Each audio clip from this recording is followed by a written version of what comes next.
Għaddej b'ritmu maġġel il-proġett ta' titjib tas-sistema ta' drenaġġ fil-bajja sabiħa f'Biżebbuġa.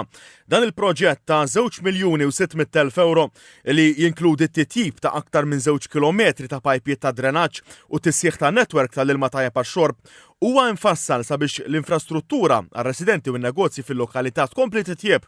It-titjib fin-netwerk ta' drenaġġ se jindirizza l-problema ta' infiltrazzjoni ta' ilma baħar u jżid il-kapaċità tal-pajpiet prinċipali li jservu lil ħalfar, il-Qajjenza u lil Biżebbuġa.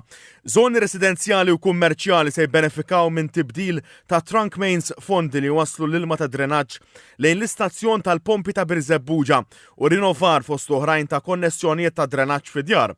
Fl-istess ħin se jsir tkoll titjib fis-sistema tal-ilma tajjeb għax-xorb illi jinkludi fost oħrajn konnessjonijiet ġodda għad-djar sabiex tiġi żgurata provvista tal-ilma b'saħħtu u effiċjenti għar-residenti.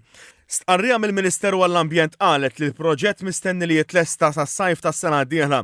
Ġie spjegat li sa dan it-tant qed jopera servizz ta' shuttle tul triq il-bajja sabiħa filwaqt li d-direzzjonijiet alternattivi għal vetturi huma immarkati b'mod ċar biex jiġi kontrollat traffiku. L-aċċess għal mixi jibqa' miftuħ sabiex ir-rutina ta' kuljum tkompli bl-inqas inkonvenjent possibbli.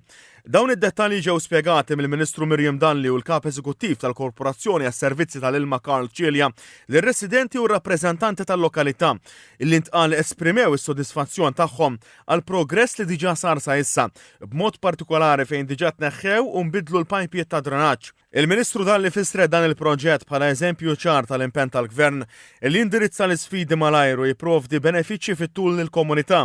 Il-Kap Eżekuttiv tal-Korporazzjoni Karl Cilia spjega li għalkemm il-ħaddiema ltaqgħu mal-isfida minħabba dħul tal-ilma baħar, qal il-proġett mixi skont il-pjan u wera ruħu fiduċjuż għall-benefiċċji tal-proġett ġala darba dan jitlesta.